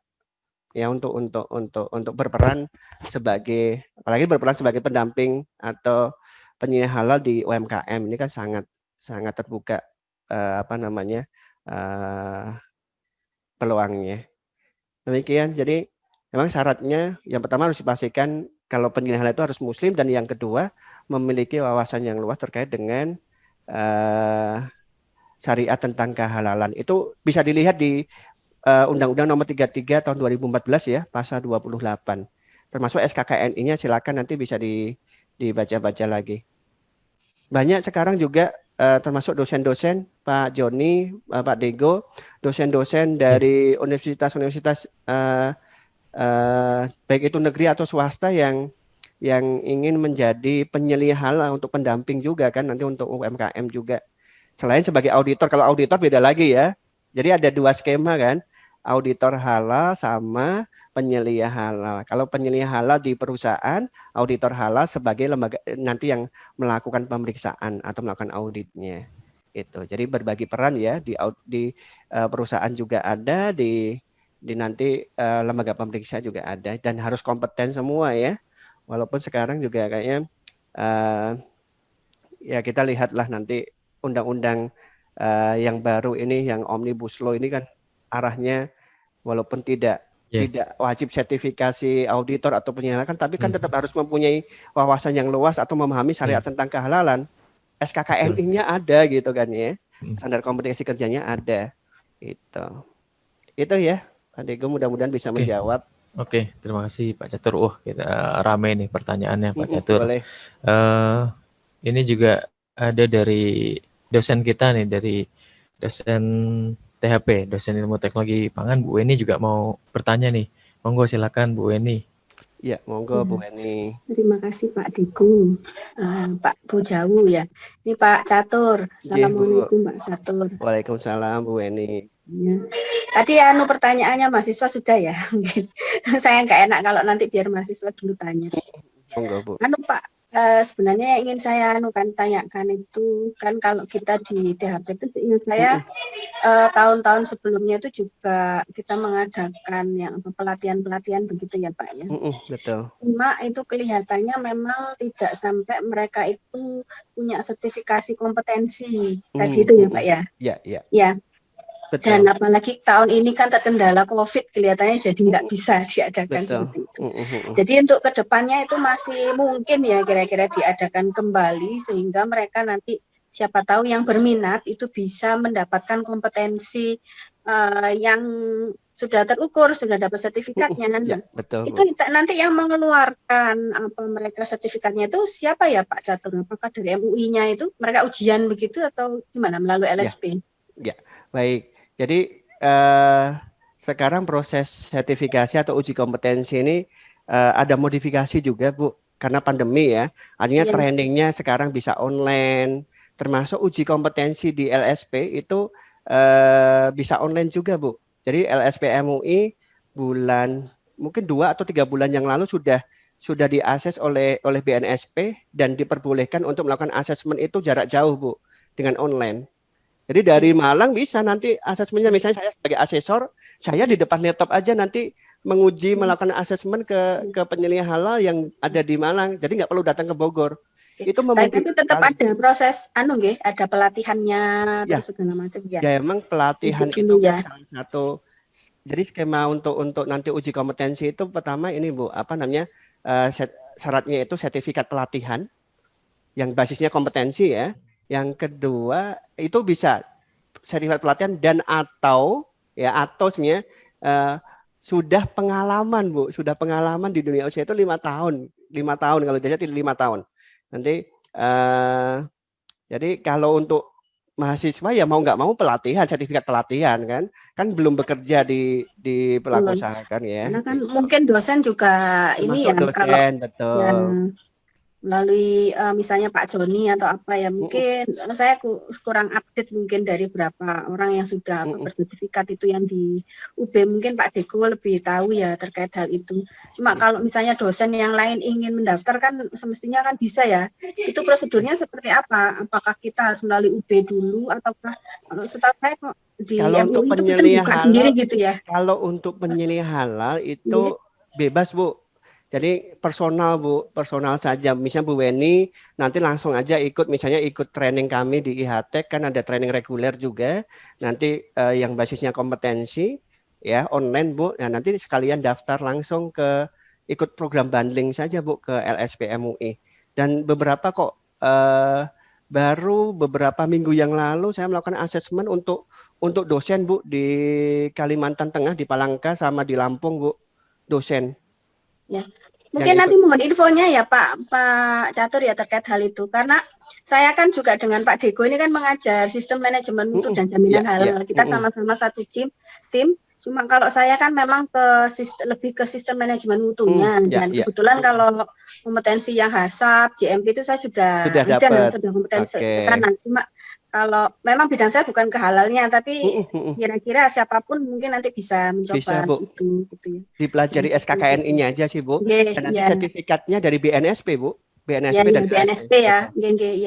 Ya, terima kasih Pak Catur. Ada satu lagi boleh? Satu lagi terkait Pak Deko, satu sedikit itu untuk UKM. Ketika kita itu diberi UKM itu kadang bertanya dan lain sebagainya itu. Ketika mereka mengurus sertifikasi halal itu di Indonesia, itu prosedurnya itu prosesnya itu berapa lama Pak? Pertama, kemudian biayanya itu berapa banyak kira-kira yang harus mereka sisihkan gitu kalau UKM ya. Terus kemudian berlakunya itu sekarang berapa tahun Pak? Apakah 2 tahun ataukah 3 tahun atau berapa? Itu Pak Catur, terima kasih. Iya, baik. Langsung saya jawab aja ya. Monggo silakan dijawab Pak Bu Weni. Jadi terkait dengan UMKM sebenarnya sih sama aja sih Bu, proses sertifikasi itu nggak ada bedanya dengan mau perusahaan kaki 5, kakinya 1000 gitu ya ibaratnya, yang perusahaan besar itu sama saja sih. Mulai dari dokumen-dokumen tadi sampai ke sertifikat ya, halalnya ya. Nah, memang kalau UMKM akan dokumen-dokumen tadi itu sudah dibantu juga sama LP POM Bu. Dokumen-dokumen manual SIAM ya udah ada template-nya, tinggal nggak perlu mikir banyak lah Bu kalau UMKM kan gitu ya. Nah, tapi untuk biaya memang ini ada perbedaan juga. Untuk biaya UMKM yang kecil misalnya kan ya pasti akan lebih murah dibandingkan perusahaan yang besar. Ya, perkiraan biaya sertifikasi kalau untuk yang kecil bisa kisaran 4 atau 3 juta sampai 7 juta gitu sih Bu. Di bawah 10 juta sih kalau untuk, dan UMKM kan ada program banyak, program dari pemerintah juga, termasuk BPJPH kan sudah ada juga ya program untuk sertifikasi UMKM gratis ke UMKM-nya, tapi ke LP POM-nya kan tetap bayar. Kalau waktunya sih tadi sudah saya sampaikan sih Bu, waktu sertifikasi halal, proses sertifikasi halal di terutama untuk yang di pemeriksaan ya di LPH LP POM MUI itu 75 hari kalender. Kalender ya Bu, itu ya kisaran 3 bulan ya, 3 bulan. Tapi rata-rata sekarang 50 Bu. Capaian dari proses sertifikasi halal di LP POM itu, teman-teman di LP POM itu kisaran 50 hari kalender itu sudah memperoleh ketetapan halal. Masa berlakunya untuk ketetapan halal 2 tahun, kalau sertifikat halal yang BPJPH 4 tahun. Ini. Ya, tadi sudah kami sampaikan juga. Mungkin saya kelewat itu Pak. Matur nuwun Pak. Sami-sami. Baik, terima kasih Bu Eni. Pak Catur, ini banyak antusiasme dari peserta. Mungkin kita akan lebih dari 10.30, nggak apa-apa ya Pak? Oh boleh nggak apa-apa. Supaya kita bisa jawab semua nih. Boleh. Berikutnya pertanyaan dari Mbak Rianti Zafira.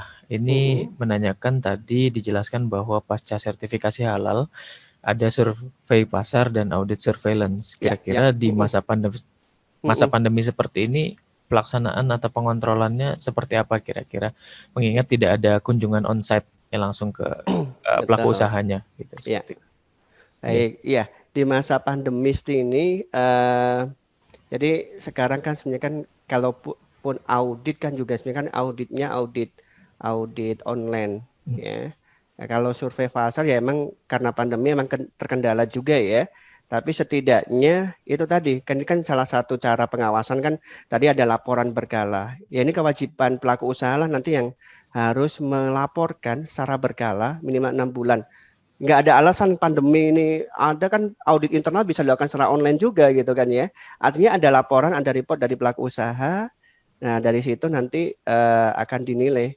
Kalau emang nanti harus surveillance ya nanti surveillance itu kan bisa, atau audit tidak terjadwal itu kan bisa kita mintakan juga, dan itu dimintakan dari LP POM meminta pelaku usaha besok kami akan audit surveillance, ya harus siap, artinya mendadak kan, mendadak itu tetap ada pemberitahuan, misalnya pemberitahuannya tetap mendadak gitu ya, tidak langsung. Kalau dulu sebelum pandemi kan langsung datang, masih memungkinkan langsung datang gitu kan, tapi kalau sekarang kan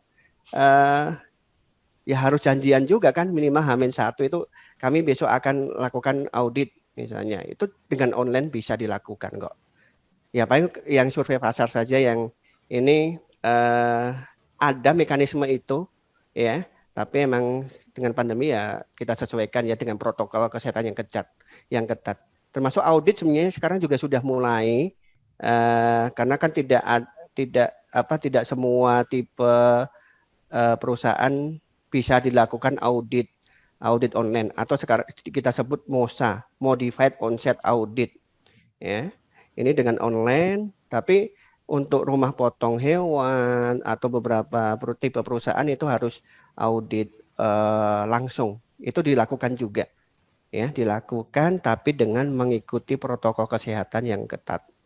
Itu. Sampai sekarang vaksin kan juga informasi audit vaksin ada auditor dari LP POM, termasuk tim dari kementerian yang terlibat kan banyak ya, diberitakan juga ada ya. Sekarang lagi ada di Cina, walaupun sedang karantina karena harus karantina dulu sebelum nanti audit ke pabrik vaksinnya. Itu. Sampai semalam saya masih kontak-kontak dengan teman saya yang orang Bio Farma gitu ya, sedang di Cina sedang isolasi dulu atau karantina dulu karena belum bisa melakukan audit di pabriknya. Yaitu beberapa kasus emang bisa dilakukan kok audit onset juga. Jadi pengawasan tetap jalan walaupun pandemi itu ya tetap dilakukan. Ya, baik, kita lanjutkan ya Pak Catur. Ini ada dari Cahandini. Izin bertanya mengenai sertifikasi halal pada suatu produk. Apakah benar penamaan itu bisa mempengaruhi bisa tidaknya sertifikat itu atau sertifikasi itu diberikan atau tidak? Misalnya contoh nama produknya makaroni setan ya. Itu ada kemungkinan tidak bisa diberikan karena ada nama yang mengandung unsur negatif atau dilarang ya. Seperti itu Pak Catur. Ya, betul. Jadi terkait dengan sertifikasi halal tadi sudah kami sampaikan. Persyaratan sertifikasi halal itu tadi kan harus mengimplementasikan sistem jaminan halal. Jadi sistem jaminan halal kan ada 11 kriteria. Salah satu kriterianya itu terkait dengan produk. Nah, di kriteria produk itu kan sebenarnya bahan, produk, fasilitas produksi itu domainnya fatwa MUI. Ya, domainnya MUI. Jadi yang punya aturannya emang MUI. Kami hanya menerjemahkan aturan yang sudah ditetapkan oleh MUI. Nah, untuk produk yang diatur adalah nama dan bentuk kadang ya. Salah satunya nama dan bentuk, termasuk profession sorry juga. Ya. Nah di situ udah ada aturannya. Salah satunya misalnya nama setan, rawon setan, makaroni setan, ponggol setan gitu ya. Kalau yang di mana di Tegal atau di mana itu kan ada ya. Nah itu emang nggak boleh. Setan juga. Ya betul. Nah ini juga misalnya es pocong, kuntilanak kan macam-macam sekarang ya. Nah, apalagi untuk menggait pasar milenial misalnya ya ini emang diatur. Benar. Jadi produk itu akan mempengaruhi proses sertifikasi terkait dengan nama produk, bentuk produk, itu juga termasuk sensory profile dari suatu produk itu juga akan mempengaruhi. Jadi secara keseluruhan 11 kriteria SJH itu yang nanti harus dipenuhi oleh pelaku usaha. Ya. Ya. Oke, baik. Ini ada pertanyaan lagi. Mungkin juga ini tadi sudah sedikit dibahas mengenai bagaimana jika mahasiswa membantu UKM menjadi penyelia halal dan membuat dokumen halal. Misalnya, apakah misalkan mahasiswa tersebut hanya mengikuti webinar-webinar seperti ini bisa ya istilahnya diakui sebagai penyelia halal perusahaan atau sudah harus punya sertifikat tertentu? Ya. Jadi kalau sekarang ini kan penyelia halal ini kan harus ditetapkan oleh pelaku usaha atau perusahaan. Yang pertama memang nanti ada surat penunjukan. Yang pertama itu dulu surat penunjukan bahwa misalnya tadi mahasiswa ditunjuk oleh UMKM tersebut untuk menjadi penyelia halal. Ada penunjukan resmi dari pelaku usaha tersebut atau UMKM tersebut. Itu syarat pertamanya gitu kan ya. Dan harus muslim kan pasti ya tadi ya. Nah, untuk mengetahui memiliki wawasan luas tentang syariat kehalalan misalnya itu kan ya emang dengan kalau untuk UMKM memang bisa dengan ikut-ikut seminar, webinar, termasuk kalau di LPPOM itu juga ada yang namanya pengenalan sertifikasi halal. Jadi cuma 2 jam gitu supaya menyampaikan persyaratan kayak tadi saya sampaikan, oh ini persyaratannya ini loh. Walaupun memang belum detail, belajar dari seminar, webinar, itu sebenarnya sudah bisa menjadi penyelia halal. Dan ini kan sebenarnya masih sekali lagi ini masih transisi, belum saklek lah gitu ya. Maksudnya harus punya sertifikat kompetensi dari BNSP ya, di LSP MUI. Ini masih bisa digantikan dengan surat surat penunjukan ya. Tapi emang idealnya kalau kita bicara ideal memang harus ada sertifikat kompetensi supaya paham gitu kan ya, sertifikat kompetensi dari penyelia halal tadi. Ya. Ya emang ini kan masih saya melihat pelaku-pelaku usaha ini saat melakukan pendaftaran di BPJPH dengan surat penunjukan termasuk bukti ikut misalnya ikut pelatihan seminar segala macam itu sebenarnya masih bisa lanjut gitu ya, masih bisa lanjut untuk memperoleh sertifikat halal. Ya, apalagi kalau di pemeriksaan atau audit ini kan persyaratannya kan pakai HAS 23.000. Jadi di HAS 23.000 itu tidak berbicara tentang penyelih halal, tapi tim manajemen halal. Ya, tim manajemen halal. Ya, tim manajemen halal juga harus kompeten, auditor halal internal juga harus kompeten kan, sama aja. Bisa dengan pelatihan sih sebenarnya sih. Gitu, atau uji kompetensi sekarang. Oke.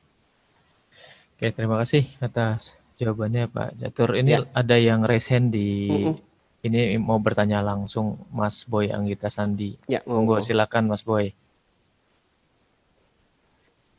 Selamat siang Bapak. Ya, siang Mas Boy. Terima kasih kesempatannya Pak Catur. Mungkin saya izin bertanya Pak. Tadi beberapa juga udah ditanyakan sama teman-teman juga. Yang ingin saya tanyakan mungkin lebih ke output itu Pak. Output apa halalnya tadi itu kan ada 3 ya Pak. Betul. Ada ketetapan MUI, ketetapan halal.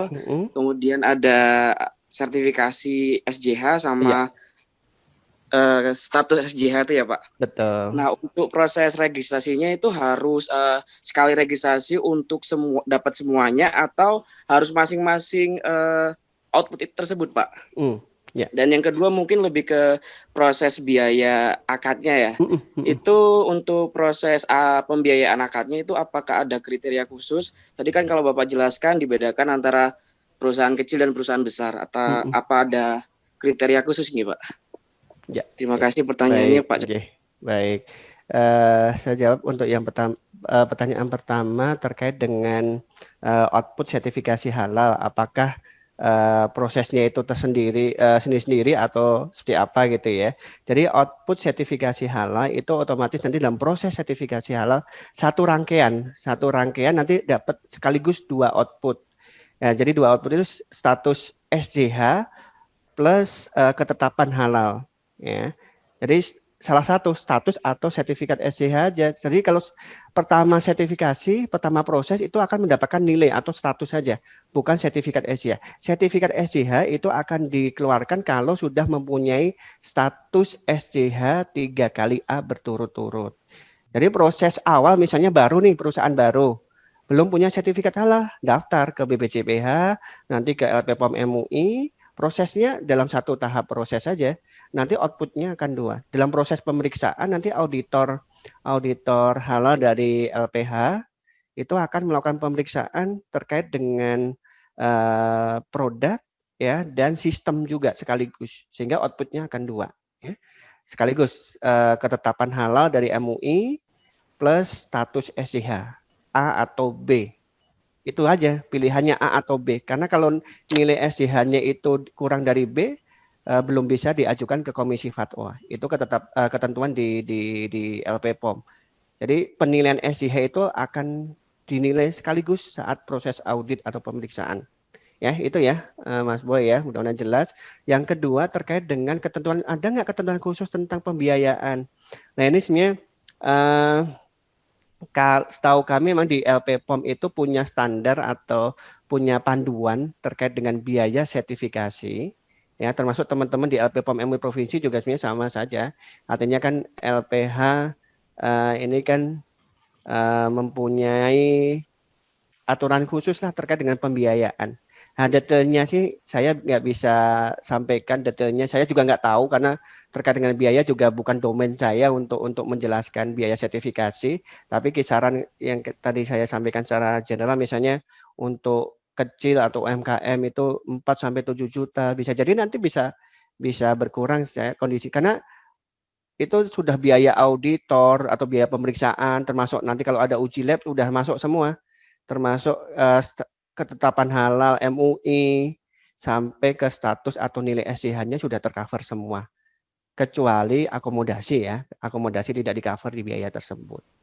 Jadi untuk LPH di LP POM akomodasi belum dimasukkan ke komponen biaya. Itu Mas Ego. Oke. Mudah-mudahan jelas ya, Mas Boy atas penjelasan dari Pak Catur. Kemudian ini ada lagi kira-kira apa saja kendala-kendala yang sering dialami oleh UMKM dalam memperoleh sertifikasi halal ini, Pak Catur? Ya, memang kalau kita melihat kendala itu kaitannya dengan SDM ya. Itu kendala SDM sama biasanya kaitan dengan, kalau biaya mah relatif ya sebenarnya ya. Karena UMKM juga banyak juga kok omsetnya yang besar dan sudah bahkan pasarnya sudah ekspor ya. Ya emang paling apa namanya, kendala yang paling utama yang kami lihat biasanya dari SDM-nya ya, dari SDM. Makanya nanti kaitan dengan pengetahuan atau pelatihan ini yang emang harusnya ini yang harus dimiliki oleh UMKM tersebut ya, mengirim. Karena agak susah juga biasanya kendala misalnya untuk pelatihan UMKM.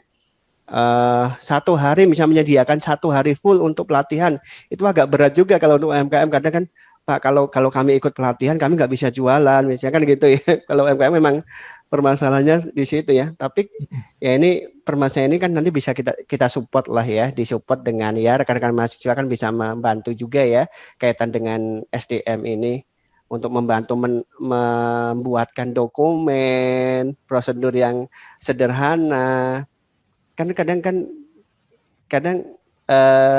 UMKM itu tidak ada, bahkan ada yang nggak bisa baca tulis kadang gitu kan ya, yang sudah umumnya sudah misalnya udah pernah kami temukan juga catering, catering tapi sudah ya emang masakannya enak sih gitu ya, tapi yang masak sudah misalnya sudah nenek-nenek gitu ya.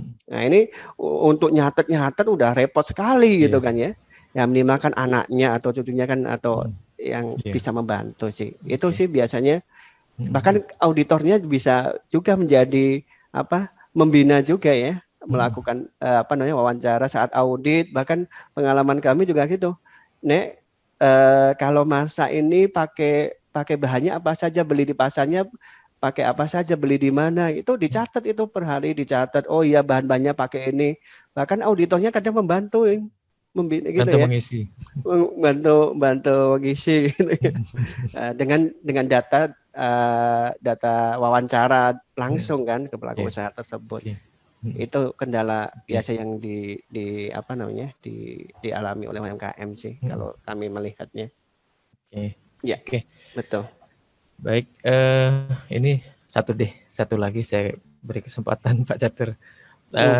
Ini juga mungkin menjadi masalah kita juga atau pertanyaan kita juga.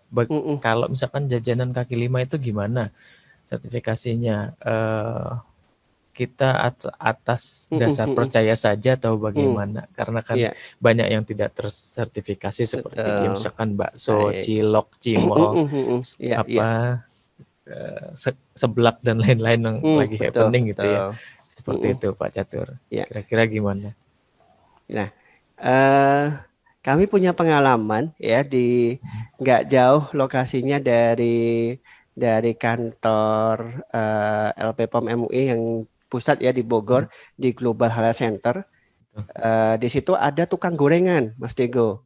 Jadi tukang gorengan ya. Ini bentuk CSR-nya teman-teman di LPPOM. Jadi tukang gorengan itu bisa memperoleh sertifikat halal. Dan di situ ada tuh di gerobaknya itu dipasang logo halal. Karena itu ada proses audit juga. Ada proses audit, ada ya ini teman-teman nanti dari kalau tidak salah dibantu oleh Ikatan Mahasiswa ya, Peduli Halal atau apa saya tidak hafal. Jadi teman-teman dalam komunitas di mahasiswa ini mahasiswa yang berkumpul dalam satu organisasi itu membantu proses ya untuk jajanan-jajanan pasar. Inilah nanti yang harus termasuk nanti kan kaitannya dengan aspek keamanan pangannya lah gitu kan, sampai jajanan-jajanan pasar itu tidak toyib atau tidak aman untuk dikonsumsi. Aspek toyibnya ya.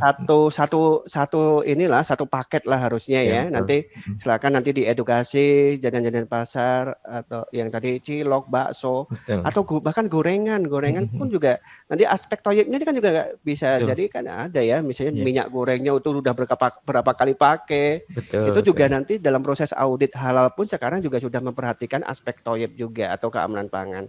Sehingga nanti teman-teman atau rekan-rekan mahasiswa bisa membantu juga. Dan ini real kasus yang ada ya. Tukang gorengan satu gerobak gitu ya di Global Health Center itu memperoleh sertifikat halal. Ini CSR lah gitu ya. Nanti ada program apalagi di Bogor kemarin mencanangkan Bogor kota halal. Nah, ini dari kerjasama dari pemerintah kota ya, dari wali kota mensupport jajanan-jajanan pasar. Intinya kan UMKM jajan pasar ini kan berhimpun dan nanti ada pembinaan dari Dinkes Mas Digo ya. Jadi Dinkes itu punya binaan-binaan, Dinkes baik itu kota atau kabupaten gitu ya. Dan teman-teman di LPPOM juga atau kami juga di IHTEK juga kadang diundang juga untuk menyampaikan kaitannya dengan sertifikasi halal. Jadi paket untuk memperoleh PIRT ya, izin edar PIRT kan kaitannya dengan nanti pemeriksaan GMP, cara produksi yang baik gitu ya. CPPB, IRT. CPPB gitu kan, PIRT kan ya. Sama nanti halalnya, jadi satu paket dibiayai. Jadi pelaku usaha nggak mengeluarkan biaya. Nanti paket udah di dana dari dinas gitu ya, dinas koperasi atau UMKM itu kan banyak ya. Nah nanti kerjasama itu nanti kita sebagai ya kita mendampingi sebagai mahasiswa atau sebagai ini dosen ya Bu Weni atau Pak Digo, Pak Joni nanti bisa mendampingi UMKM tersebut supaya memperoleh izin PIRT, SLS, sertifikat layak sehat atau nanti kaitannya halal juga gitu ya. Nah, walaupun nanti ada nggak tahu juga ya di Omnibus Law ini kan ada apa self declare atau apa gitu ya. Ini yang nanti kan tetap ada ketentuannya juga kan. BPJPA juga nanti akan membuat juga aturan tidak sembarang. Oh iya saya menyatakan produk saya halal, kan nggak seperti itu juga, tapi harus ada jaminan, ada persyaratannya juga kan. Kalaupun itu nanti dilaksanakan ya. Gitu. Ya intinya kan untuk membantu perizinan proses, tapi ya jangan sampai substansinya dilanggar sih, itu yang kita sama-sama kawal ya, termasuk beberapa universitas negeri, perguruan tinggi gitu kan juga menyampaikan rekomendasi-rekomendasi untuk kaitan dengan halal juga, salah satunya juga masukan-masukan terkait dengan hal ini supaya pas lah ya gitu nanti pelaksanaannya dilaksanakan di lapangannya gitu. Ya, jadi ini mungkin inspirasi buat adik-adik muda ya, adik-adik mahasiswa supaya nanti bisa bergabung membuat satu komunitas peduli halal. Mungkin bagi jajanan-jajanan langganannya mungkin di Malang banyak yang enak tapi belum jelas kehalalannya, ketoibannya gitu. Nanti mungkin bisa bekerja sama dengan jurusan untuk program KKN, pengabdian dan lain-lain. Itu juga mungkin bisa ya Pak Catur ya. Seperti itu ya. Nanti bisa mungkin dilanjutkan untuk program seperti itu. Rasa cukup sih Pak Catur. Mungkin saya kembalikan ke MC untuk acaranya. Apakah ada penutup dari Pak Joni? Monggo saya kembalikan ke MC Bu Jauh. Silakan. Terima kasih Pak Catur atas diskusi dan pemaparannya. Terima kasih. Terima kasih banyak Pak Digo dan Pak Catur atas hari ini. Materinya sangat menarik Pak Catur. Baik, insyaallah.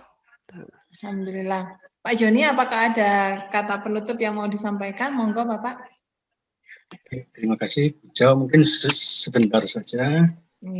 Terima kasih, Pak Catur, telah meluangkan waktu untuk berbagi dengan kita, khususnya para mahasiswa.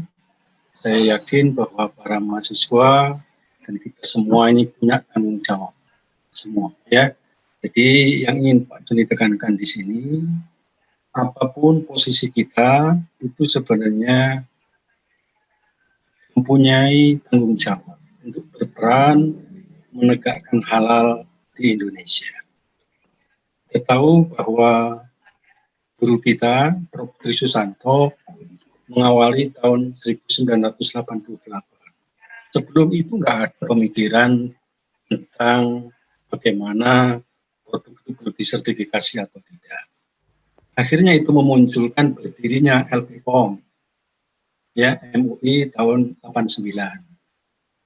Sehingga sudah berjalan sekarang kira-kira sudah 31 tahun.